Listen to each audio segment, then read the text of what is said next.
Guys আস্তে আস্তে আমার বয়স বাড়ছে, আমি সেটা বুঝতে পারছি।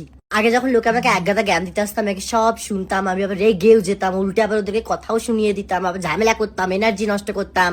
কিন্তু আস্তে আস্তে আমার বয়স বাড়ছে, এখন আমি খালি ঠিক আছে বলি। যে আমাকে যাই ওপিনিয়ন দিয়ে যাক, যাই জ্ঞান দিয়ে যাক, যাই বলে যাক না কেন, আমি এখন শুধুমাত্র তার সামনে ঠিক আছে বলি। কারণ ঠিক আছে বলা ছাড়া আমি আর কিছু বলে আমি আমার দামে এনার্জি নষ্ট করতে পারি না। এখন আমি বোঝদার, খুব বুঝে যাই এখন, একদম সাত বুঝে যাই। তাই একদম খালি একটাই কথা বলি, ঠিক আছে। যে যা বলছে বলুক, এই করো না, সেই করো না, এরম ভাবে করো, সেরম ভাবে করো, ওইটাতে যাও, ওইটাতে যেও না, ঠিক আছে, সব ঠিক আছে, সবেতে ঠিক আছে। আমি সব ওদের সমস্ত মনোকামনা, সমস্ত ওদের যা ওপিনিয়ন শুনে টুনে নি, ওদেরকে ঠিক আছে বলে দি, তারপরে আমি যেটা চাই সেটাই করি। আবার কি, ভুল হলে ভুল হবে, ঠিক হলে ঠিক হবে, দ্যাটস ইট, সব ঠিক আছে। Taking others' opinions in your life, it's absolutely fine, it's important also, but we shouldn't take all kind of opinion, right? তো ওর জন্য